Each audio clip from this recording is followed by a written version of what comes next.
about the Spanish alphabet, and I'm just going to kind of run through what each letter sounds like, and then I'm going to pull up some of the trickier letters in another slide and go through those as well as our vowels.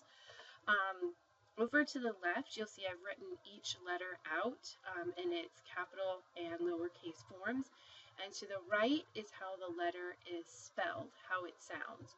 So the first letter we have is A, and it sounds like the short A in father in English, so we have A. Próximo tenemos B, BE makes the B sound.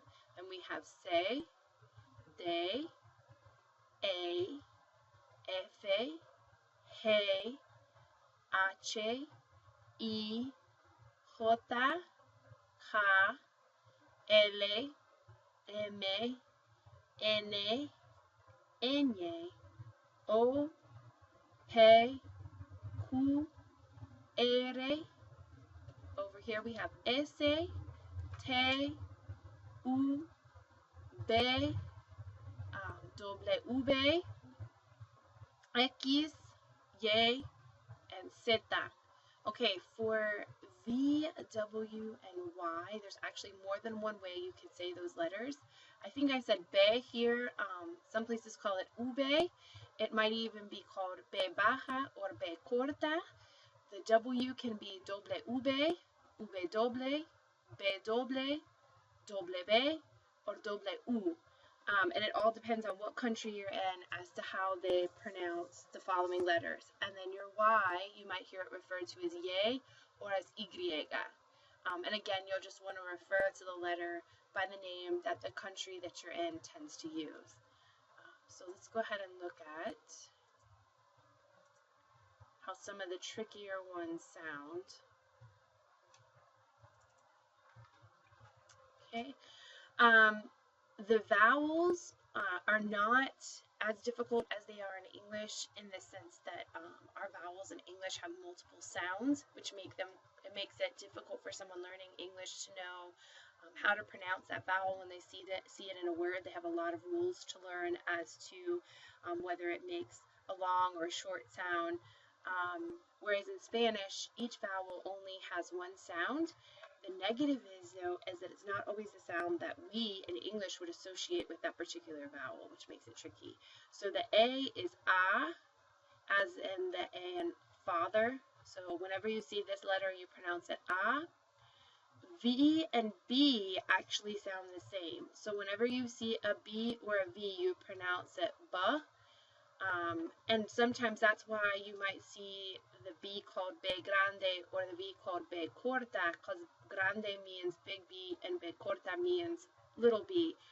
So you may find people who will call them B grande, B corta because they have the same sound. So whenever you see a word, for example, you have baloncesto, oops, and then maybe we have boy.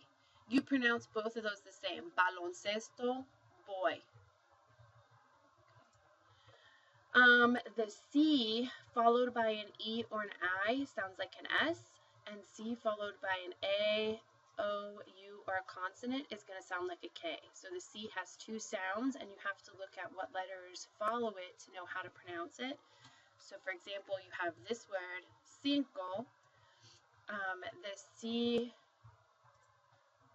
the first C is followed by an I, so it's going to make an S sound, whereas the second C is followed by an O, so it's going to make the K sound. So how you would pronounce these, this word would be cinco.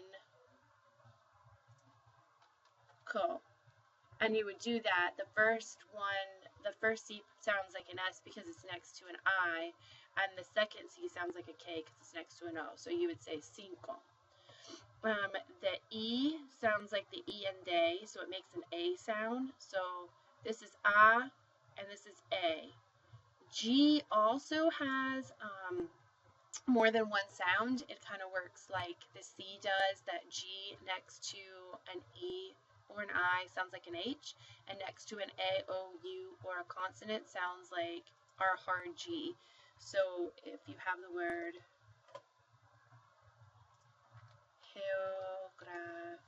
geografía, okay, you will see that this G sounds like an H, and this G sounds more like what we would associate with a typical G sound, a G sound. And it looks like this. You would, it would sound like this. Geografía.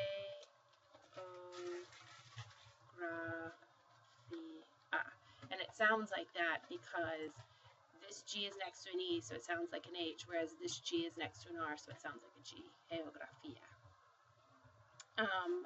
The J also sounds like an H, so this word, probably seen this name before. You don't pronounce it as Jose, you actually say Jose, because J sounds like an H. So we would pronounce it like this.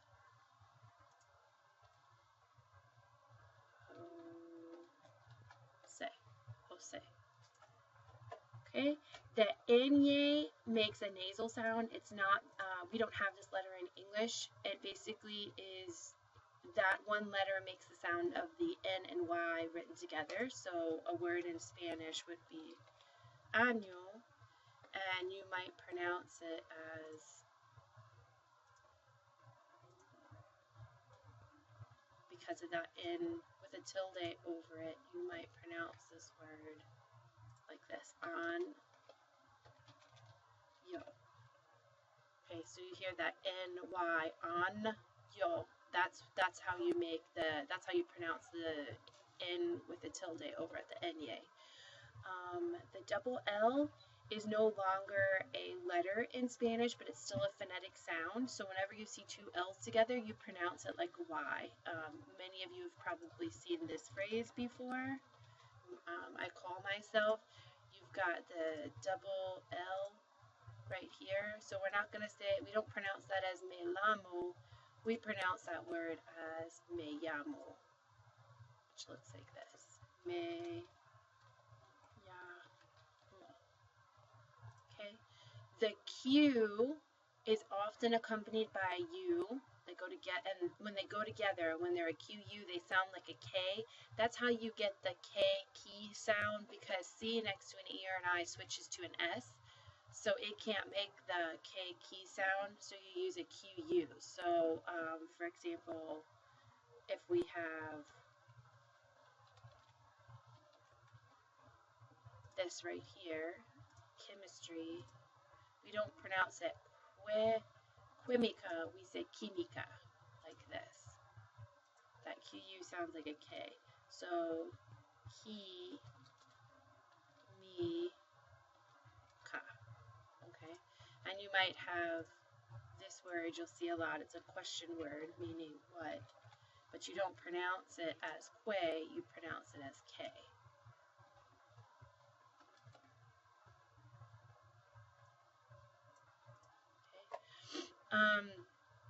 The double R, or a word that starts with the R, well, the double R is no longer a phonetic, I mean, it still is a phonetic sound, it's no longer a letter of the Spanish alphabet, but when you see the double R, that's when you would roll your tongue if you can, and you also roll it if a word starts with the letter R. So for example, if I had carro, and I can't really write it out, but I would roll this R.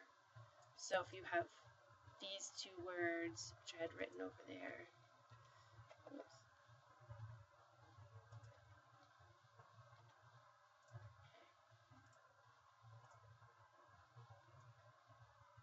The first word means car or cart. The second word means expensive. This one would be pronounced carro, whereas this one is caro. So that's how they make the distinction between the two words, carro, caro. So if you can roll your tongue when you see the double R, that's when you would do it. The X sounds like an X, but when followed by an E or an I, it often sounds like an H. such as in the word Mexico, we say Mexico, but in Spanish you would say Mexico. Mexico. The U, oh no, I'm sorry. The Z sounds like an S. So when you see this word, you don't say zapato, you say zapato.